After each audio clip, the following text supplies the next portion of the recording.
Keep going. Where are you guys broadcasting? And we are live, guys. What is going on? What's going on? We are still setting up a little bit, but we have the amazing band on today, and they are the Blood Moon Howlers. Amazing group, rock blues band out of LA, correct? Yeah, that's correct. Out of LA. You gotta love LA. That's one of my favorite places. How are you guys doing? Doing good. We're a little hot. Yeah, it's hot today. That's definitely that was the factor for our choice in dessert today. Yeah. Oh, even better. So let's step right to it. We got them on, and we're going to talk a little bit about desserts. Guess first, what did you guys bring in regards to desserts? So we brought. Grab it. Yeah, let's grab it. So we brought.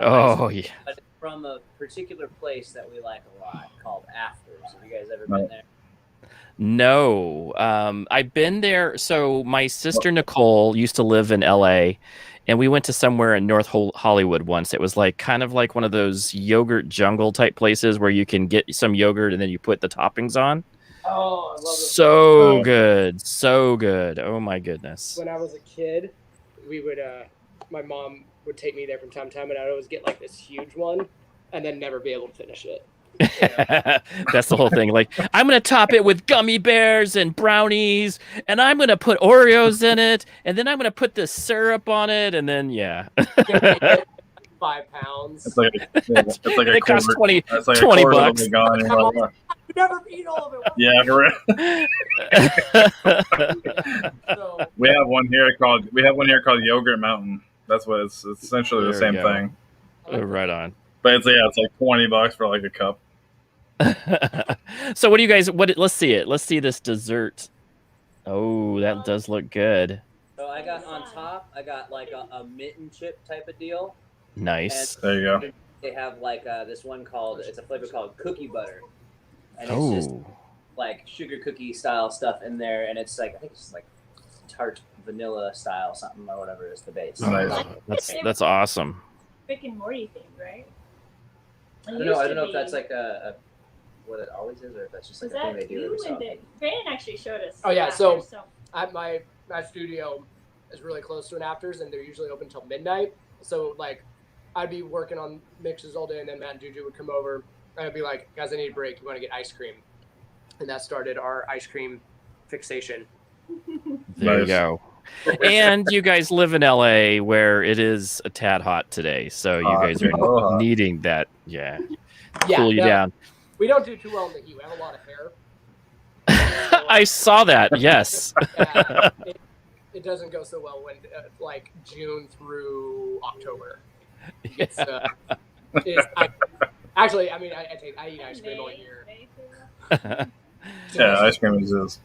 Yeah, so I don't live too far away from you all. I'm in Arizona, so I'm in Phoenix, and so we're a little bit. We totally enjoy that dessert going down. Absolutely. So we couldn't even talk about hot then around you. I remember our first time playing in Phoenix.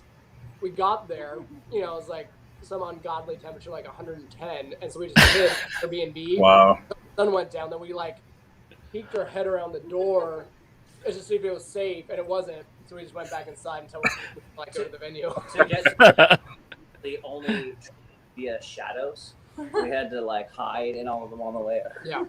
That's exactly true. So there's like trees, they're not trees, they're more like there's no shade involved. There's a little bit of shade involved, like because they're Palo Verdes. They just are thorn trees with some baby leaves on them. Mm-hmm. And we call that Arizona shade because we're like, hey, go park your car next to that tree because it's so much more shade. Because it's just so hot. It's like an oven. I went in my car the other day. Yeah, absolutely. You're running from air conditioning to air conditioning. I don't know. I mean, actually, so I just met someone. When we're playing in Salt Lake, we met someone that was from Pennsylvania, moved to Phoenix, and I was like, how do you do Phoenix? He's like, well, we basically hibernate in the winter in Pennsylvania, and you just hibernate during the summer in Arizona. Yep. The difference is I don't have to shovel sunshine. That's the difference. I mean, fried though. I get fried, but I don't have to shovel the sunshine in the winter. So I'm just like, yeah, yep. I'm just sitting here, just looking at the wonderful outside. You know, it's There's nice. so much sunshine in my driveway. I have to shovel it. Yes, exactly. So much. And then James is from another sunny state of Florida. He's over in he's in Bradenton, which is near Tampa. So actually, I'm originally from California. I lived in Garden Grove, California. Oh, cool. So yeah, all the good people come from LA. There you go. Yeah. You're the first person to ever say that. Yeah, I like my sister lived in LA for a long time. I loved LA. It was a great place to be going and hanging out. I have a lot of good friends in LA still. So yeah, it's good times. And also it's where all the good music, all the fun music stuff. I back in the day. So this was before the internet. Everything happened in LA. My parents are musicians. That was where all of if you wanted to go get found, you went to LA. Now it's not so much like that, but Yeah. Yeah. I mean, it helps. The nice thing is like it's such a large community of such talented people here that like it's just a lot easier to make things happen, I guess, because it's like, oh man, we want to shoot a music video. Who do we know? It's like you can call like 10 people they know that are all fantastic, or find someone who's or they'll lead you to someone. Yeah, or they'll lead you to someone. Or need some strings, right. like take your pick. That's pretty lucky to have that here. Yeah, there's so many musicians, so yeah, humanity sucks. Interesting, like instrument. You probably could like call someone who knows to play that instrument. Like pretty much anything. So.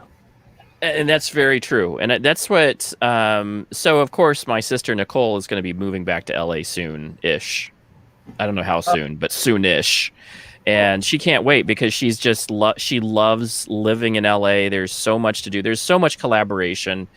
How she even got into the business was through friends because of networking, just like what you're talking about. Somebody needed a friend to do this, and you start learning the gigs, and awesome, just really cool. I love her story about how she got into the music industry. So it's really a cool time, and it was all based because she lived in LA.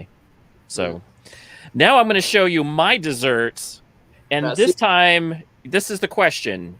What is the question, James? Did I just bring an ingredient to a dessert? Ingredient? We should call it ingredient or dessert. Oh, or dessert. So one time I brought like two episodes. I just brought a banana, but this time these are brownie cupcake things. There you go. Okay. And they are absolutely the most addicting things you can possibly eat. And I have to keep him away from my 12-year-old because he will literally eat the whole thing in one sitting. That happens. Especially with 12-year-olds who he's like a puppy. He's now. So this is the interest. He was on my channel for a long time as part of my my videos, and now he's like my height. People will be like, "Hey, what? You didn't do any tapings with him, and now he's my height," and they're gonna be like, "Whoa, who ate that kid?" And that age, like, you remember like when you're in school and like you come back after one summer, then all of a sudden there's like that little kid's like 6'2". Yeah, that's exactly him. You're like a 2-foot growth spurt. Yeah. Yeah, that's Kate. So he was already growing into puppy, and so he was the tallest kid in his class last year. And so now I was like, I think he grew another 5 or 6 inches over the summer in just 2 weeks. I mean, he sleeps he's in that sleeping hibernate phase where he's just like growing immensely. And I'm like, when did he come up to my eyes? I can now see him. Like I can see him in my eyes. It's crazy. So the big question is that we all know that James, a professional chef, has made something amazing yet again, and we just have to go with it. We bow down to the master chef who is making amazing desserts. I don't even come close. I mean, brownies are pretty damn good, but nothing like what you brought. Let's see it, buddy. I gotta show off. So this is Whoa. that monkey bread. You heard of that? The monkey bread? It's basically just like a big old cinnamon roll with, without the icing. It's so good. It's so ridiculously good.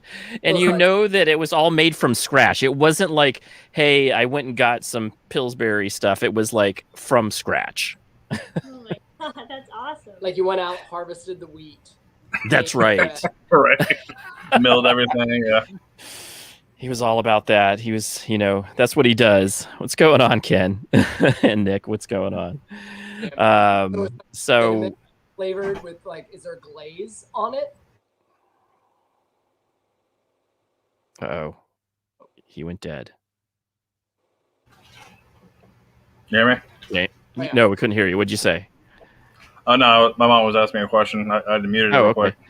Oh, okay. So is there any glaze on your... Oh, no, yeah.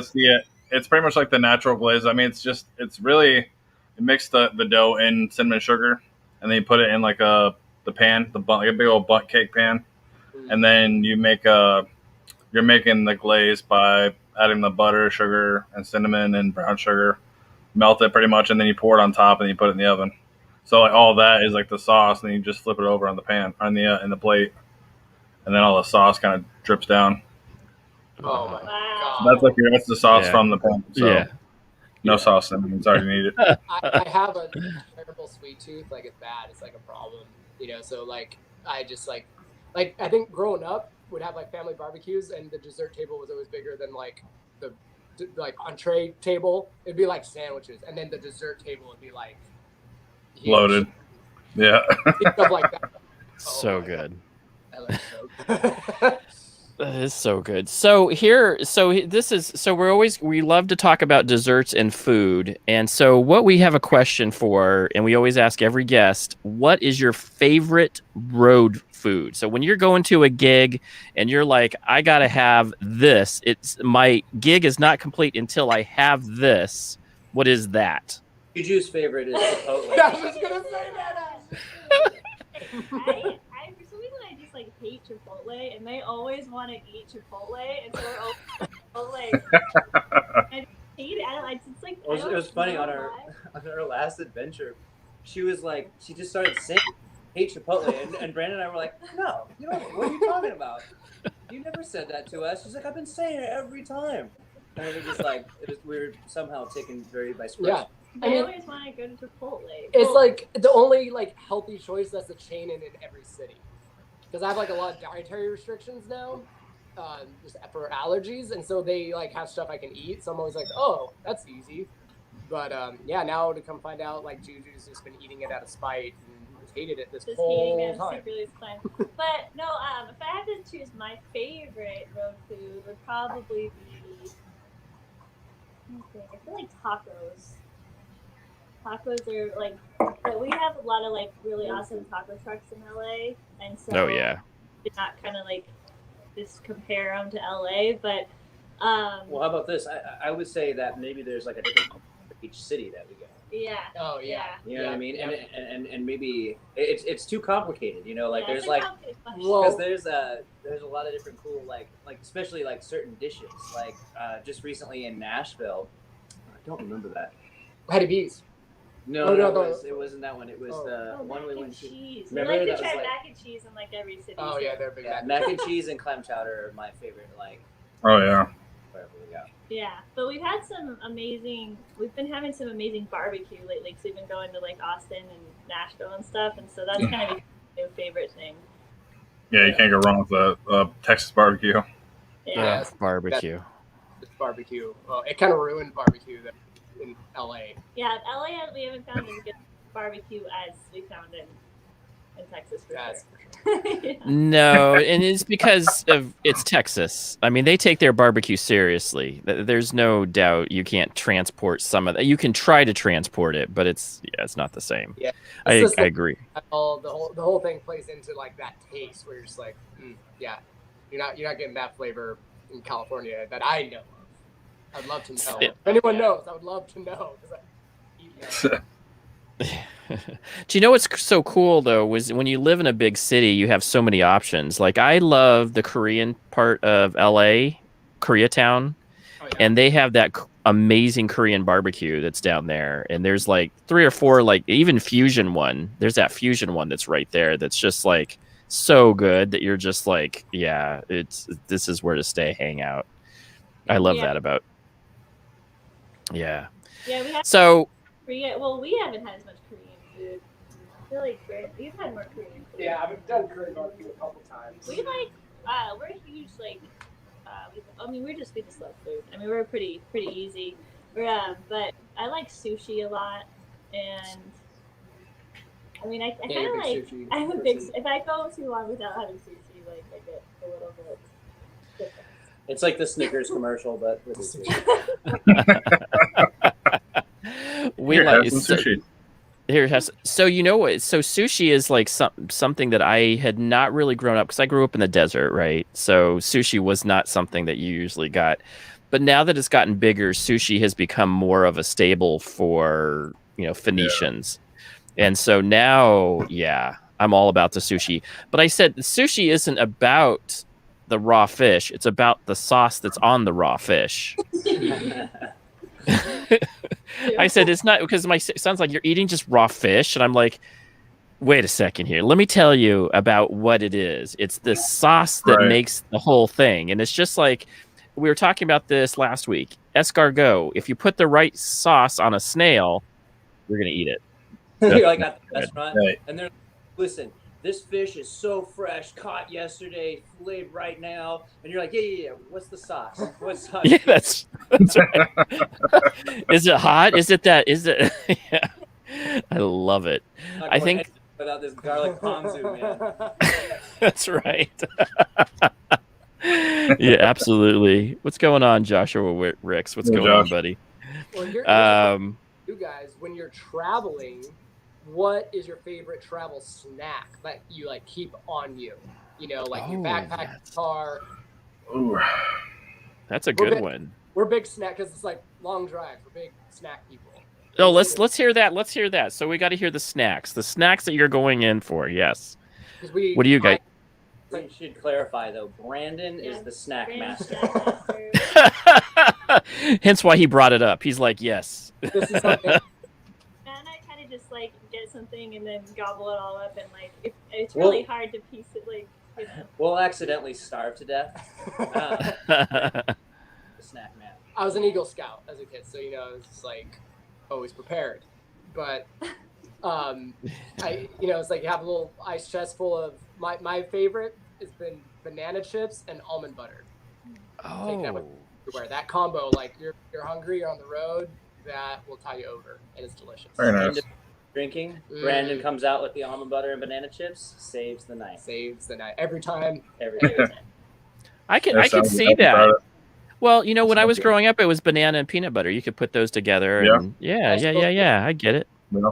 Yeah, but the dried, because then you don't get the banana all squished and stuff. You just have the dried. Right. That's what I'm thinking. Yeah. Now, yum. So Brandon came in today just talking about walnut butter. Oh yeah. Now, James, what dessert would you make with walnut butter? I haven't used different butters like almond butter or like walnut butter and all like that. I mean, I haven't worked with that, so I wouldn't really know. I'd have to taste it and then figure it out. But I haven't tried the different kind of nut butters out there. Yeah, so. If you can, I've only seen it a couple places. There's this store next to my girlfriend's, which is really cool. There's a wide variety of butters out there. You know what I'm saying? Not just peanut butter, an allergy or something like that. You got a whole different variety of. Yeah, definitely highly recommend the almond the walnut butter. Almond butter. Also, walnut butter. I'll look out for it. Nutella has become more of a thing. And it's I love Nutella. Yeah, that's delicious. Yeah, Nutella, I can eat the whole jar of Nutella. I remember the first time I tried Nutella, and I was like, I thought it was like some sort of European thing or something, and I was like, or British thing, and it was like so good. I'm like, okay, yeah, I'm totally down. I see why they get this. It's a replacement for peanut butter. Yeah. When you're, especially when you're like, okay, this is the last time. This is like the last spoon. And you're just like 4 spoons in more. And I'm like, you just gotta stop doing it. It's so addicting. Oh yeah. My girlfriend and I, we go through many a jar of Nutella. Literally. That's good, man. That's good. So what you were saying something about your girlfriend and some butter. Oh, you're talking about how we rub each other down with walnut butter? That's what I heard. That's what I heard. That's what I thought. That there was some sort of something about that. I don't see much walnut butter, but there's a spot next to my girlfriend's place that sells it, and that was my first time trying it. So highly recommend it if you come across walnut butter and you're a nut butter aficionado. That term though, nut butter, still just gets like the 13-year-old boy in me just like wanting to come. He said nut butter. Yeah, he's a nut butter. That's awesome. So what is okay? So we hear this. So they're saving the day. What is everybody else's favorite little have to have, like pork rinds? What is it? What's another have to have for you guys? I always go for beef jerky at some point. Yeah, beef jerky. Best beef jerky place you've ever found on your trips. I get this question asked all the time. What is your, if you were to like, hey, that place is the best beef jerky in the world, you have to go there. I would say that there was this place in Texas when we were coming back, and it was just like a little gas station that had like it was like some like local like companies like beef jerky there, and it just like it just tasted so like fresh, like not processed, like some like certain like beef jerkies like can just kind of have like that, like you're like, am I eating plastic with flavoring on it right now, like, or like it's like I felt like this was just like really like high quality tasting like meat, and it's I don't know, but I don't remember what it was called, unfortunately, so that kind of goes that way. Yeah, that's awesome. Joe came in. What's going on, Joe? What up, Joe? That's so good. So next time you guys go out, you make your way out to Arizona, there's a place in Quartzsite, Arizona. So Quartzsite is on like the other side of the border on the, I'm trying to think, it's the 10. So it's on the 10. Like you go past Blythe and then there's like a town of Quartzsite, Arizona. Yep. On the north side of the freeway, so you have to get off the exit and then go on the north side of the freeway. The best jerky ever known to man. I don't know why. It's another one of those little gas station places, just like what you're talking about. So good. And you guys are close enough to when you guys may tour out this way on the 10 sometime. Just make sure you make a stop at the Quartzsite. It's like a truck stop place. But Yeah. really good jerky. I'm always like that. The north side. My dad. Yeah, north side of Quartzsite on the when you take the exit, north side of that exit. So, yeah. But I'm going to tell you, pork rinds was my family's like go-to. So going home, my dad would buy. They're so gross. But my dad bought them, so we were always eating them. I'm like, once I figured out what they were when I was a kid, I'm like, what? Like we ate those all the time. They're so. And then once you know what they are, you're like, oh, I don't. Never. Yeah, this is horrible. How could you feed your kid this? It's just fat. It's literally just fried fat. Fried fat with sand. What's going on, Dan? Fried fat with some salt on it to make it even worse. I'm like this. Did you guys have the hot ones? Did you guys eat the hot pork rinds? We did indeed. We did indeed. And you had to do that like lick your finger thing. You're like, yeah. Because you didn't have, because you're in a car and you're like, oh yeah, well I didn't bring anything but my Gatorade, so now I'm just gonna have to eat this stuff off my hands, and it's salty and you're just dehydrated. So my mom was on the Atkins diet for a while. You guys remember that growing up back in the day? Oh yeah. Pork rinds and cottage cheese or something was like the go-to snack. Was, like they're like healthy snack. She would have it. It's curds. It's curds and whey. It's so wonderful. Yeah. We always had it in the house. Cottage cheese. My parents would eat cottage cheese like mad. We were just talking about cottage cheese. Yeah, I it always grossed me out. Oh, same, but I always had it. My mom was like, I would be like, Mom, I'm so hungry. She's like, eat some cottage cheese. I was like, I'm good. No thanks. But I was like, oh, so gross. Everyone's mom was on that diet. Totally right, Dan. Yeah. Everybody was on that diet. Yeah. I'm gonna lose that 30. I remember my grandmother having cottage cheese as well, so she always had cottage cheese. You think it's gonna make a comeback where they're gonna have like this like hip artisanal cottage cheese one day that you get at like your like boutique bodegas? Like, super good. They have it like at restaurants. It's just like as an appetizer. It's just like a bowl of cottage cheese, and you're like, got here. All you have to do is So I'm going to share. Charge $20. It's our So I'm age. going to have to tell you. I'm going to tell you the secret to cottage cheese to make it better. This is a family. Nichole, ask Nichole. So Nichole will tell you the family secret is to add fresh salsa or paste salsa to cottage cheese and turn it into a dip. It is absolutely phenomenal. And it's the only thing that our family calls the family recipe. My dad will come over to our house and eat it out of the cottage cheese container with chips. He will just eat it over there. And we're like, okay, we have to make a separate one because he will eat over it. And then it will get all in there. And we're like, okay, we're going to eat the second one, but let him eat that. That makes sense, though. Kid you not, that came from my grandma. Like it was like some sort of like, hey, wait a second. Do you know about the family recipe? I'm like, the family recipe? It's just, what is it? And they're like, it's salsa and cottage cheese. That's all there is. There's nothing else to it. You just mix the cottage cheese with the salsa and that's it. Yes, that's it. It's the family recipe. Nobody else knows about it. We know, and it's all over the world now. So it's out. It's out. The secret's out, guys. That's the only way to eat cottage cheese and to make it like a snack. It is good. What is going on? What's going on, Gary? And my uncle used to do that with he would do cream cheese and salsa, and he would just like it was so funny. It would just be like a block of cream cheese.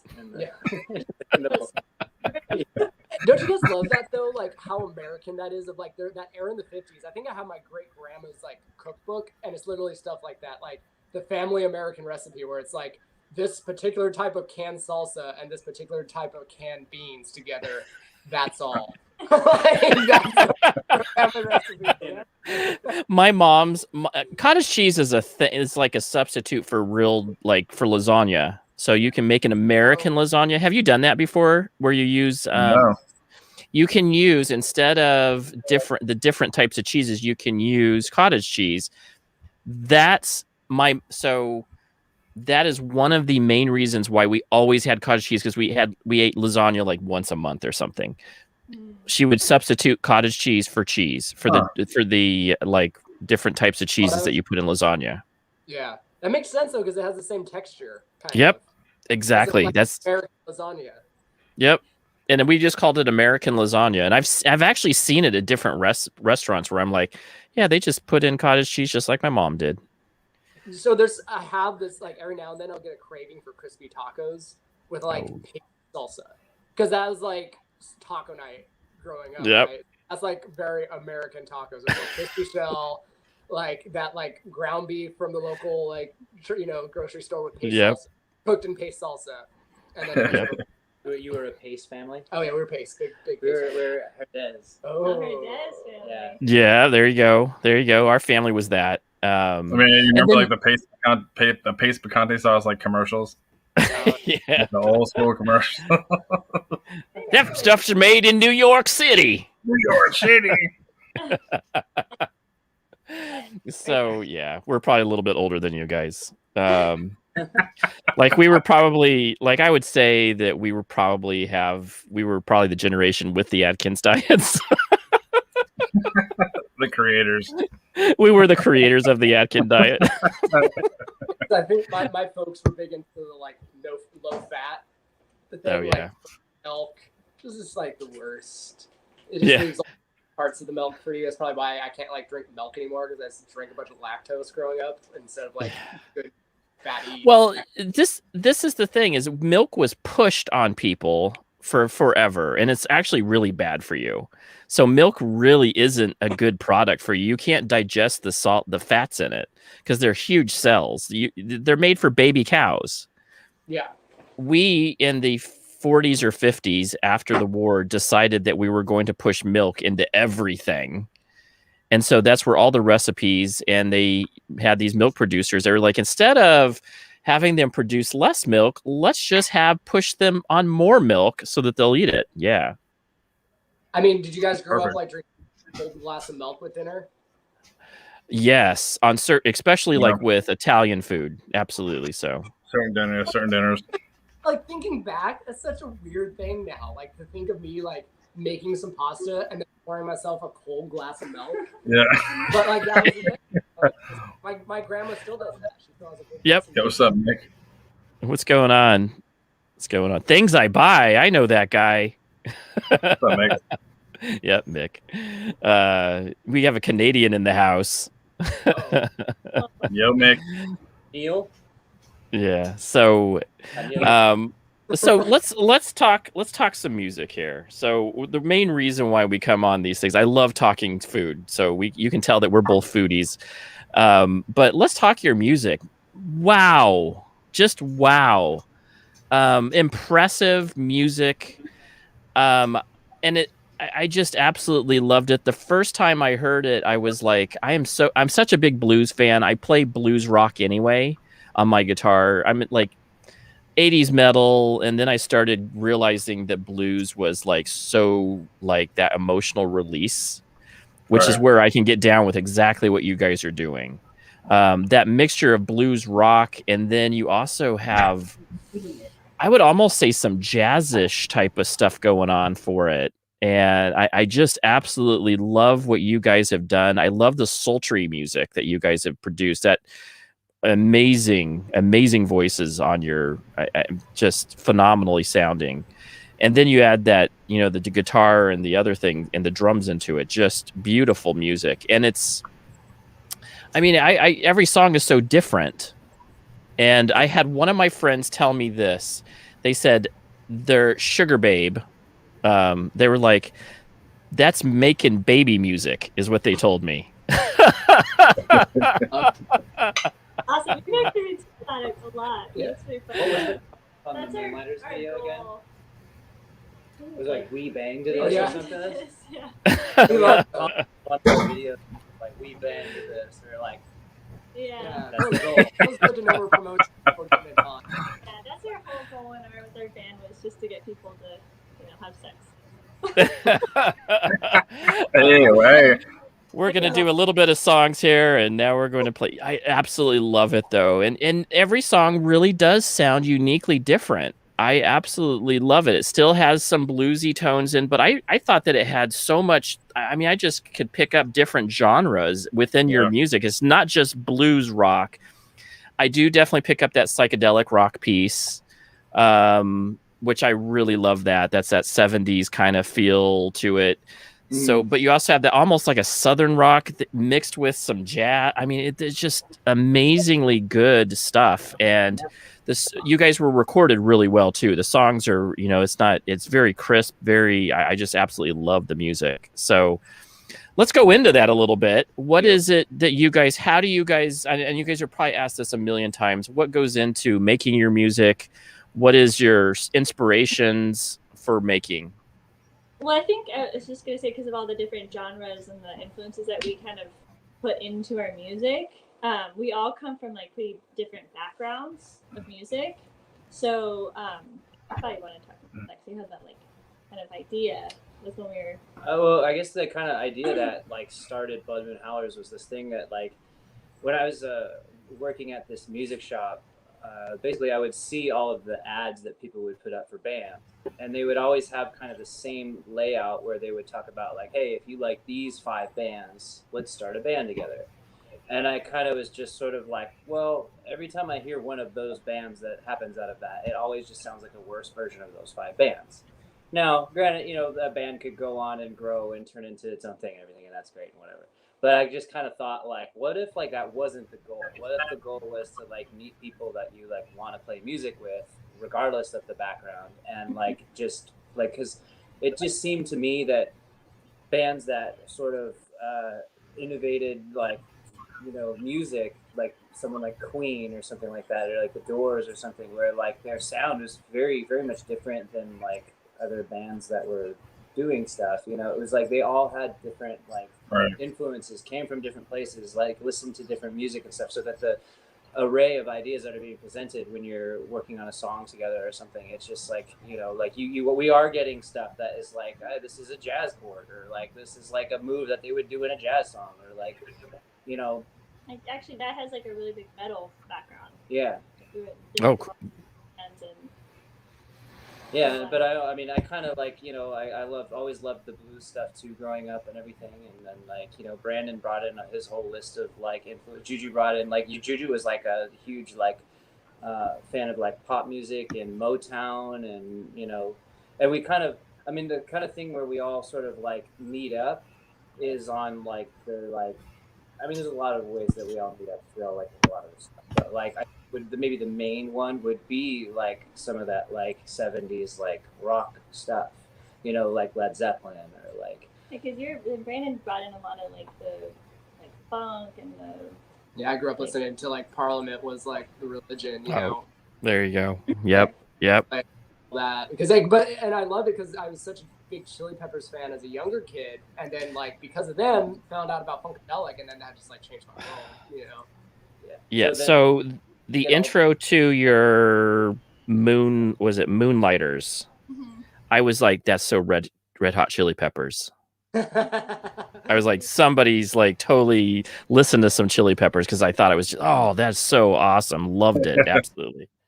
Yeah, so there's such an array of just musical influences and backgrounds and stuff that, you know, when we make music and then, you know, from touring and playing together so much, like all the different kind of like jamming and different parts of the songs where we kind of do these like long intros or outros or whatever. And it's always different when we perform too. Every time we play a song live, it always kind of morphs, because we'll, you know, kind of go from one song to another song and kind of just transition it to see what happens. And so it could take us like 5 minutes to get to the next song, you know, because we're just kind of like feeling it. So it's just fun. There's a lot of freedom.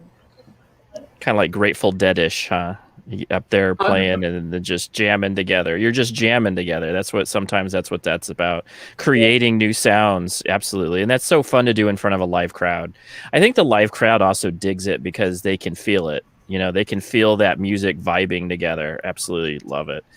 James, what do you got? Let's say the first song I heard was actually your rendition of Toto, or Africa, by Toto, which was really, really good, and even kind of sets apart from the actual like version of it. Even the video was like really, I think, really well made. I dug the video. I love cool, that was. We did that. Yeah, that like, well, we actually had a really fun time making that cover, but that's been like Brandon's favorite song for like a long time. Yeah, it was like a birthday present. Yeah. Awesome. That's good. Like where I showed y'all's names and then showed like the saxophone, like. That's good. And, like the video was actually just kind of like a funny like idea that. Yeah, like, well, our friend Summer, who directed it, I called her about. I was just like, hey, Matt and Juju made this like awesome song for my birthday. Would you be down to make video? And she just like did it because she was like, yeah, it's her birthday. Let's do it. So my whole idea was, I just wanted like our friends who were pouring Clamato on us. That was gonna be the whole video, just that in slow motion. Nice. It needs something else. I was like, no, and she's like, it does. And then so now. Were you really into drinking micheladas at the time? Yeah, it was a Mitchie summer for sure. So, do you guys ever drink micheladas? I have, yes. Yeah. We were like really into it for like a few years. I wouldn't leave the house without a bottle of Clamato. Like my friend came over with a case of Clamato for my birthday that year because it was just like that's what we did all the time. Actually, we were trying to get a Clamato endorsement. We kind of fell through it. They were really excited about it. Then we didn't put the video out in the right time. All the stuff it kind of fell through. We'll get back to that. One day. But you know what? I will say that is a really good drink. I still do the V8. I don't do the Clamato. I don't do the other one, but I do V8, the spicy V8. And I'll add that to some stuff. It's good. It's good. A friend come over and we were recording him one day, but he actually made a homemade Clamato juice. So that's in the works too, because we had this idea. We were like, well, what if we made like, because if you look at Clamato, it's like terrible for you. So we were like, Tons of sodium. What if we make like a healthy version of like, Oh my. and our friend, he's like, his name Kalen Chase, but he like came up with this little idea on how he thought he could like substitute the salty taste with like, you know, some celery or some shit like that, you know, and like he made this whole. It's actually really good. Yeah, it was good. Huh. That's good. That's good. There we go. The fridge too long, and it kind of turned into a science experiment, though. But That's what happens with That's what happens with fresh vegetables if you let them sit. Starts bubbling and stuff. That's alive. Not the packaging, but yeah. It's alive. Yeah, it's the start. It's like Right. the open fridge. But that's kind of like the concept of the Africa video is it has nothing to do with Africa. It's just that we're branded, but it's like literally. just in case you were wondering. Us being turned into. And it got really hot that summer, and we were kind of, you know, just deliriously hot, and just we're like, we gotta sit in a pool, and you just gotta pour Kamado on it. Well, it was actually it was about us turning in, like as a band, turning into human Nichole. Yeah. It was hot, you know. Well, you could say it was Africa hot. There you go. Yeah. There you go. It was Africa hot. That summer was really hot. Yeah, it was like in the hundreds. That's why I just had the kiddie pool in the front yard because I was just sitting there and drink beer. It was too hot to do anything. Except for make her music video. Right. Thank goodness it was somebody's birthday. Another thing I saw too is that you guys played a first ever virtual reality Burning Man show. Yeah. That How was. Tell was us that? about that. How is that? How- Yeah, tell us about that. It was unique. It was like it was pretty wild how they set it all up and everything. But like basically they had different like venues hosting the bands, and they were basically live streaming from there. And then like, I mean, maybe you would explain this better, but like they were like basically like putting these live streams like in these different like camps and tents in the virtual world. And so we went down to a place in Burbank and just basically did like a live stream concert, and they had all these great lights and everything, and it was fun. And we like, Well, they were kind of going back and forth from they were airing from 3 studios on the West Coast, at least. That was part of the Reverbia camp, which is like the only camp that does like live music. Yeah, they're the only like. So I don't know if you guys have been to Burning Man or not, but I guess for those listening to having this, like the main area is like it's like the playa where like all the major sound stages are, and Reverbia is the only one that does. There's a major sound stage that does live music. Right. So I got invited for my first time ever to Burning Man the year before to play with some people, and just made really good friends with them. And so we were planning on playing at Burning Man in 2020, and then when that all fell through, they asked us to come play the virtual live stream, and it was so cool because it was like in a virtual. They, you know, some tech geniuses recreated like the playa, but where you'd have a little avatar and it was like a video game. But when you go up to the sound stages, all of a sudden you would hear a live stream music. So certain sound stages would have DJs like actually playing a set at midnight, you know, or whatever time, you know, you were tuning in from. But when you would walk up in the virtual world, you could like watch their performance. So what happened is there's 3 studios, like Juju was saying, that would kind of alternate the performances. So like when our set happened, it was like one in Seattle just finished. And then if you walked up to the Reverbia stage in the virtual playa, at that time you'd see us playing on the screen. So I thought it was such a cool, unique experience to be a part of, because the Burning Man world is like becomes so huge, and like it's such something that brings people together, where obviously it was very different than being there, but it was such a beautiful experience in itself, because so many people who wouldn't normally get to go have the ability or go to begin with, got to experience it to a degree, and experience like that magic of just a bunch of people coming together to like make something happen. You know, because it wasn't like funded or anything. It was just a bunch of people going like, let's just do this. Let's make it happen. And everyone like pulled their resources and made it happen. It was an interesting experience too, because we played 2 nights, but what actually happened was we played one night and we did one live, and then we pre-recorded another set that got played the next day. And it was funny because we showed up and we were gonna pre-record the set and then do the live set. So we did an entire set and then found out that the guy didn't hit record. Oh no! So we were like, okay. And then we did the live set, and then after that set, did another set that was pre-recorded. So we probably played like a good 5 hours of music that night. Oh wow, We were up till the sun came up. So it was Oh my- a very Burning Man experience, you know. that totally is a Burning Man experience. How awesome is that? That's so cool. And you know what? That's what I love about the Burning Man. It's about the creativity That's great. piece. That's crazy, but I love the creative because that's the whole thing about Right. Burning Man is that unique That's an idea, amazing people coming experience. together. Yeah, that's really cool. I've never done it, and now I think I've been told that I'm too old to do it, but I've been told also, nobody's too old.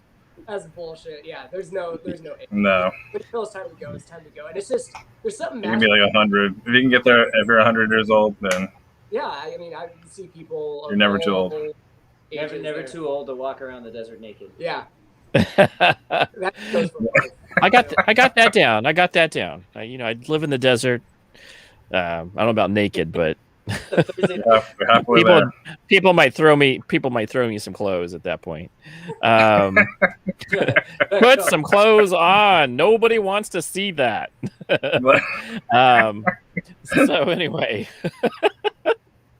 So anyway, so take me through your. So you guys are coming from different backgrounds. How are you guys creating music to where is it like you have your guitarist playing or are you guys lyricists and you guys start with the lyrics, or is it how are you guys coming together and just creating the lyrics are awesome, so they definitely are perfect. Some people start with the poetry part of the lyrics and then try to make music around it, or are you guys doing it all at the same time? The main way that it happens is basically like it kind of happens like very separately in a way, but it all comes together like in the end, and that's what really all the magic happens. But the way that it starts maybe is like I just have like my cell phone like full of riff ideas when I'm just like sitting around playing guitar and stuff like that. And then I also the way that like I do lyrics is I just sort of like write a little bit every day, and then eventually it all lines up, and then I'll once I have enough of an idea, I'll bring that to like Juju, and then kind of like just like see if it's something, and then if it's something, then we bring it into like the whole group with all three of us, and then that's where all of the it really gets put together and stuff. And then sometimes a song will start with like a riff, or sometimes it'll start with a melody idea, or it doesn't always start the same way. But like Juju comes in with like a lot more just like basic chords usually, and lyrics and like a melody idea. And Nice. then we'll like it's kind of different. I mean, because then when I started doing bass stuff, like the newest one was the it always happens Barrel different. 33 was made off of a bass riff first. Oh, that's cool. It was made off. So it's just all different every time, but then we'll usually it's just kind of it's just different. It's hard to say each time, but like we get like a song kind of like the concept and the the whole thing kind of working together, and then we jam through it, and then Nice.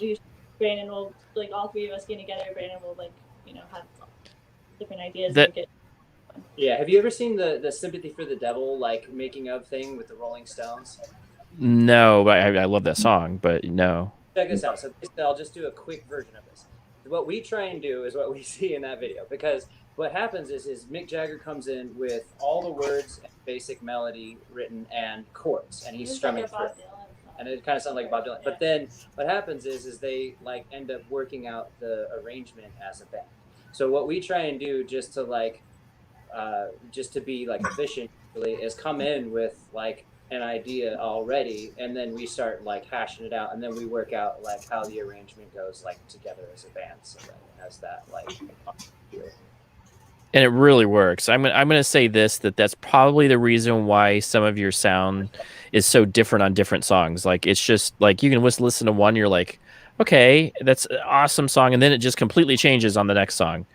But it's because you guys are taking different elements on creating. Like if you're taking a bass line, and you take the next time you're taking a guitar riff as your beginning place, it's going to sound a little different, and you guys are composing from a different area of music, even though you're still having that some of the same sounds, but I get it. I totally get it. That's awesome. That's really cool. Things And that's where and oh, sorry. no, you go ahead. Oh, I was gonna say, and then there's a lot of things where like we'll show up, we'll have all the ideas, and then like the moment Brandon starts playing, you there's like a natural thing that starts happening. If he starts playing something, then we start hearing it, and then we'll start jamming to that, or like it's like it always morphs. It's very, collaborative when it comes to that point. Very flow. Right. It's with the flow. You're flowing with the music. That's awesome. And then it's always kind of interesting because we have like both of us are singing, so it's kind of like, well, is this going to be a duet? Is it going to be me singing lead and you back me up, or is it you sing lead and I back you up, kind of thing? We want to kind of see what the lead would be from a perspective, from female perspective, or kind of back and forth. And we always kind of try and tell the story from the best perspective that we feel like would kind of get the message out that we're trying to say for each song. So like sometimes like I'll come up with all the lyrics, and then kind of like Matt will critique them, or like actually Berkeley is really funny because like I was singing the song and Brandon actually misheard a lyric, but then he was like, "Are you saying this?" And I was like, "Oh shit, that's really cool actually." Or Matt will like look at my lyrics and be like, "Okay, this one's really cool, but this one doesn't really like work for this or that," and like kind of just critique and talk about it and stuff. So it's really fun. It's really cool. It does make for awesome music. I mean, I've just really enjoyed. I've listened to it all week. I always take like the week to just listen to your music, and I really don't listen to anything else. Because I want to. What I try to do is I try to get what your music is saying to me, and then I'll listen to it again, and I'll try to get your influences, and then I'll read your bio, and then your bio will tell me something, but. Like I picked up the psychedelic rock. I definitely picked up the Chili Peppers in there. I was like, the first song that I heard, and I was just like, that's Chili Peppers right there. That is so awesome. And then that one song that's I missed it. I just said the Babe song. Sugar Baby. Sugar Babe. I was like, yep. And when I heard my friend say the same thing, I was like, yep. That's so, and I was like trying to like Alicia Keys. I was going with some like different jazzy type of songs that I learned, jazz musicians that I've heard recently that just, it sounded so much like, and then it had some of the guitar part. I was like, this is the perfect stuff for that mix. Plus it has the really easy guitar parts that are just sounding awesome to go along with it. Just, right. Just really great sounding stuff that just lays back, and the vocals are the highlight though, and then other ones you can hear the guitar, the riffs are some of the highlight. I love it. It's great stuff. I have to ask, I love even the name of the band. How did you come up with the name of the band? There you go. That's always I gotta say that, because I even told my girlfriend like the name of the band, and she's like, that sounds pretty awesome of a name. It was quite a literal story where it was one inebriated evening that we it was actually literally the Blood Moon in 2015, and Juju and I had like a little bit of a party going on, some people over and stuff like that, and we were drinking a lot, and we decided that we needed to go howl at the moon, and so we were like in the middle of the street. This is when we were living in Silver Lake. And we were like taking all our clothes off in the street and stuff, and they were like, "We need to be closer to the moon right now." So then we climbed up on the roof of our duplex, and then our landlord came out and was like, "What the hell are you guys doing?" And we were like, "You want to come out here and do this? You got to get in on this,"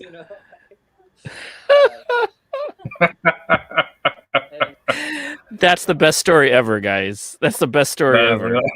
We gotta get close. We were out naked, howling at the moon on a blue moon or blood moon. Literal band name. Yeah, that's the best ever. Like we were talking to a band the other time, a couple, and they're just like, yeah, this really kind of gelled, and we were like, okay, that's a story. That is a story. That's a story. And why is always the best stories? There's always and there's alcohol involved with this. Yeah. We're inebriated. We thought this was a great idea. So we had I don't know what, but it makes for Yeah. a good story. Yeah. it does make for a great story. That's an. So we used to sit next to a guy next door, and that's exactly when he had too much to drink. He was out howling at the moon. We were always like, "What's up with that dude?" I mean, there's something very primal in it, you know. It's like if you ever go out and just like howl, it like feel good, you know. Like, I'm thinking that we're gonna have to try it. No. Yeah. That's the new thing, everybody. Everybody who is on this stream, you guys are going to have to howl at the moon and then give me in the comments of this video how it went. How does it feel to howl? Be one of the howlers that they're talking about and let us know what you guys think of the experience. I want to hear it. I want to hear it from our guests. Yeah, Yeah, Wear your clothes absolutely. on, and wear your clothes off. Where you're drinking, where you're not drinking. Yeah. That's right. That's what we want to hear. I didn't think howling would change my life. Now I make a 6-figure salary and I have a beautiful wife. You know, like one of those. That's exactly it. I wasn't a howler until I wasn't. Hey. And now I'm a howler. Now my life has changed. I got my it's like a country song. You get your wife back, you get your car back, you get your In pickup reverse. back, you get your dog back. Yeah. Some people may stay away from you because they think that there may be a werewolf next door. It works out for everyone. That's right. Away from you, you feel good.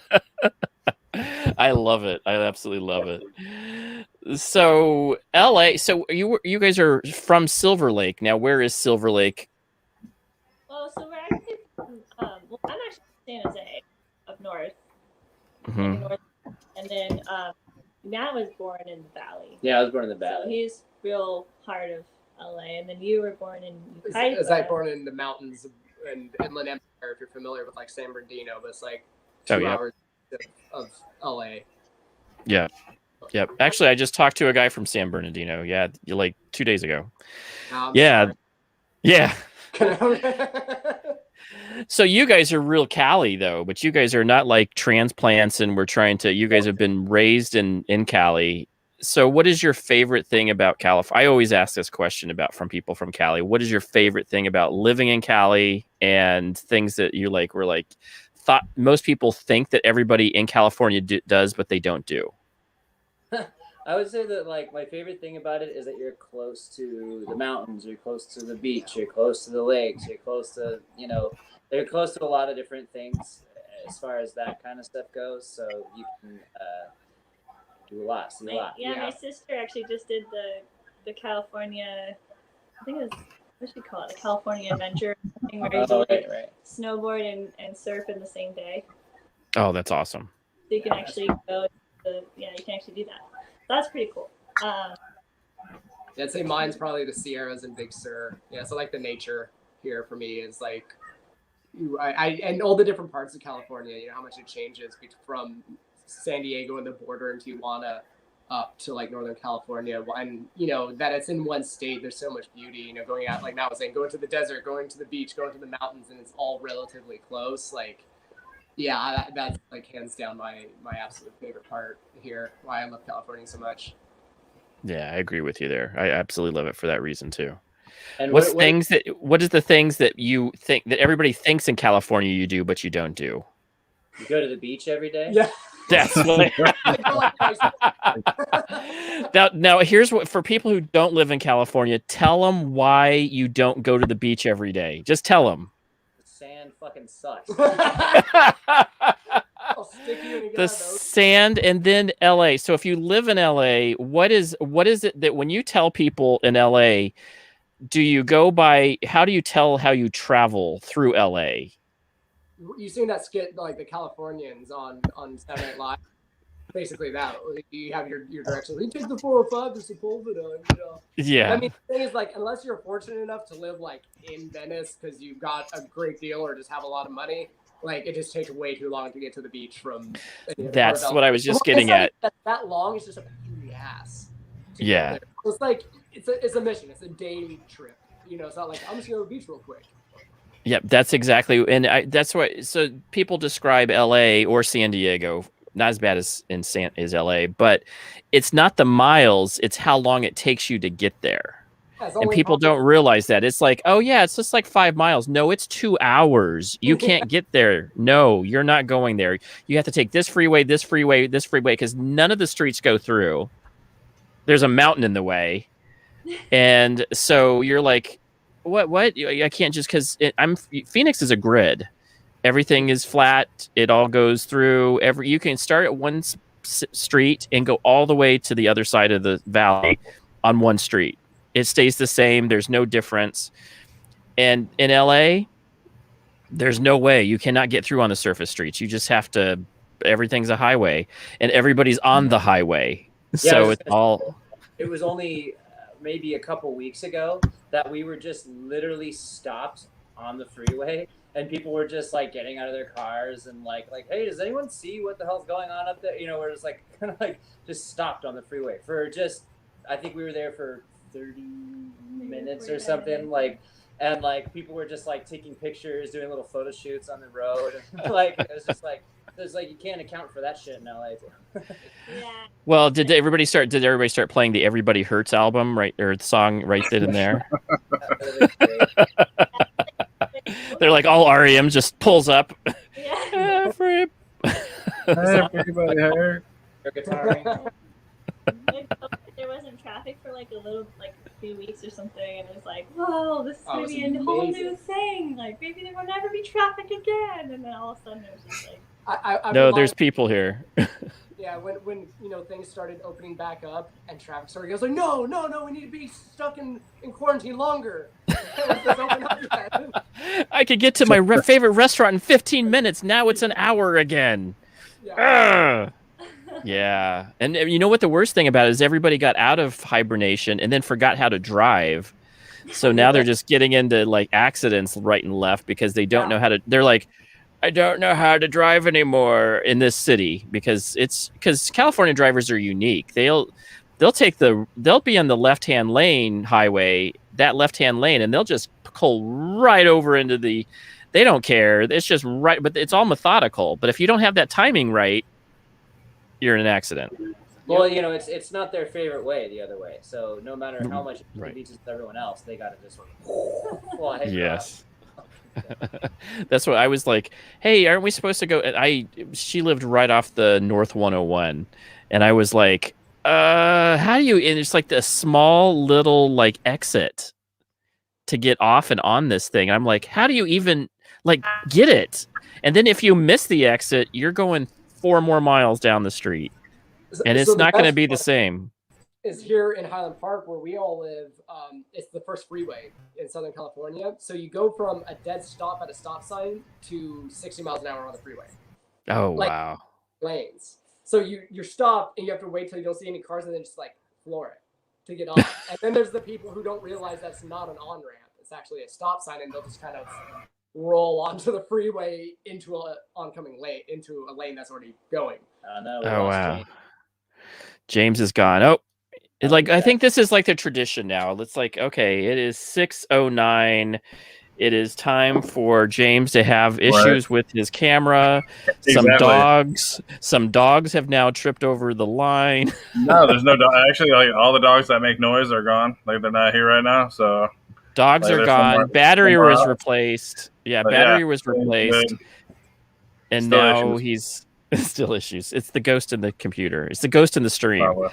But it's not a stream until something goes wrong with one of our equipment. Yeah, we had a live stream one time where we had a blackout. I had a blackout over here in my neighborhood. Like just random, like everything went dark. Happened any other day. Just had to happen. Yeah. Well, I hit it right literally 5 minutes before the stream. It started monsooning, so I'm like, oh no, what's gonna go on now?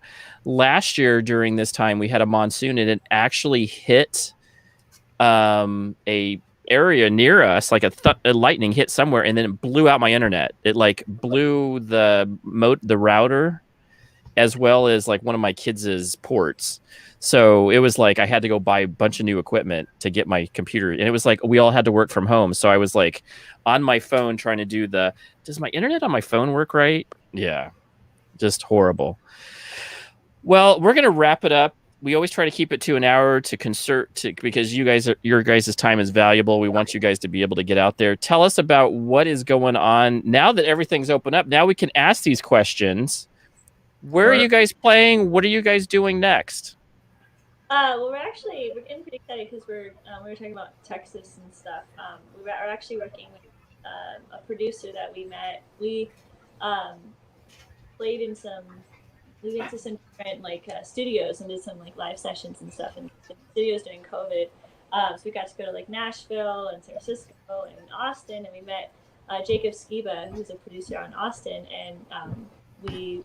And if you don't know his work, he did like the last couple of Gary Clark Jr.'s albums. He's worked on Wilson's music Black for the Angel. last 20 years. Yeah, he's Black Pistol Fire, and we Chicken really Graves. hit it off with him, and so now we're actually doing an album with him in Austin. So we're going to be going there for a little bit, and That's awesome. You've heard actually of ours. We're actually kind of redoing them and revamping it with him. So we're going to take them and put like a full album together. So make it are you guys going to make a full EP or just album? Full album?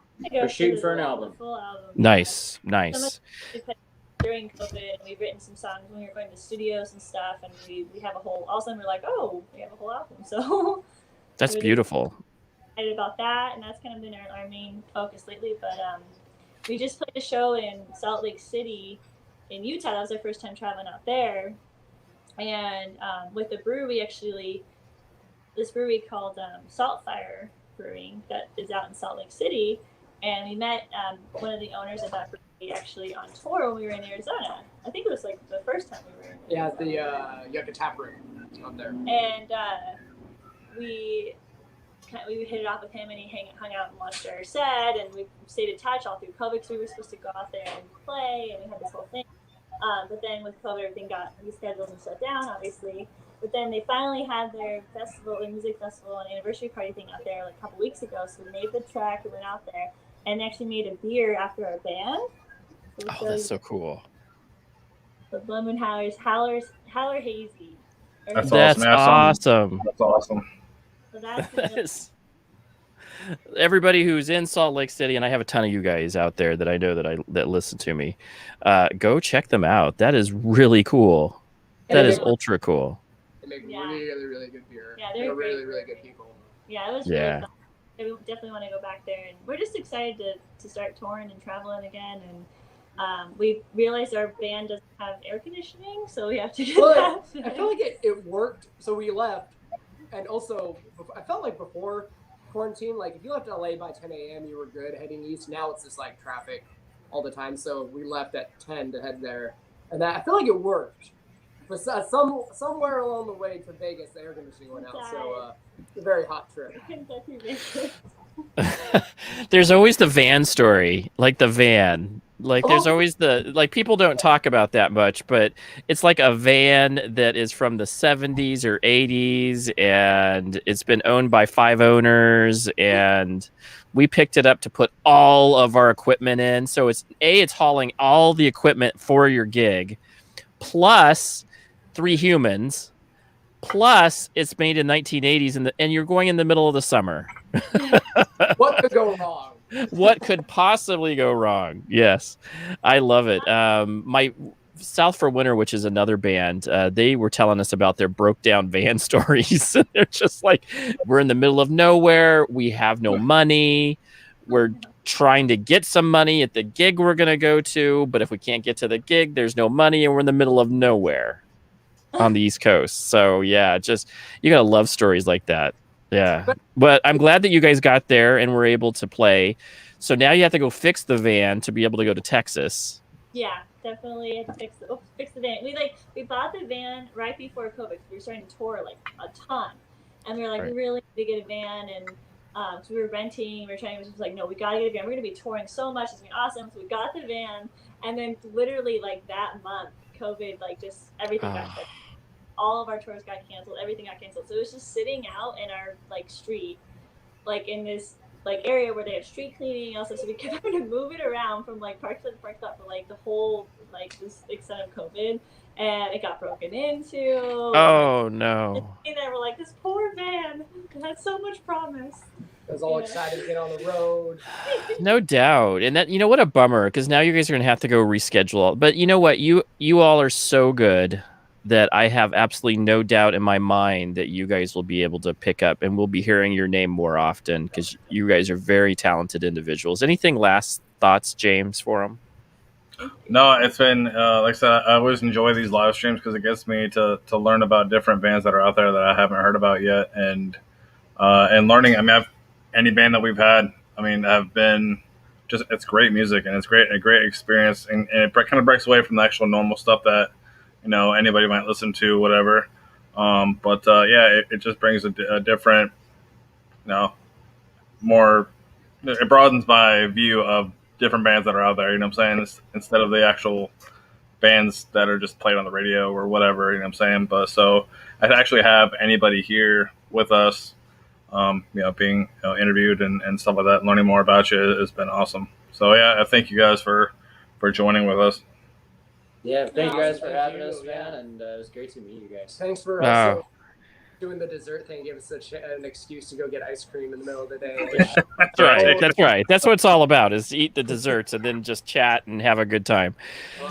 We appreciate you all for coming out, and everybody who is out there, go check them out. They are on Spotify. I always suggest Spotify because you guys get some money, 0.007 cents off of every view, but they do get some money. Come support their, they do come support these guys. Go and see when you guys have I have actually posted the website. Is rolling around on the bottom there, and it's in the description as well, or will be in the description. Go check them out. Amazingly good musicians, and that is what I'm going to say about your band is that this is musically sound, and it is really good and vast. So I've actually really enjoyed listening to your music, and I'm so glad that we had the opportunity to meet with y'all and try to promote a little bit of what you guys are doing. And you guys have a great day. And everybody else who's out there in Fanland, we'll see you next time. Thanks, guys. Thanks. Yep, rock on.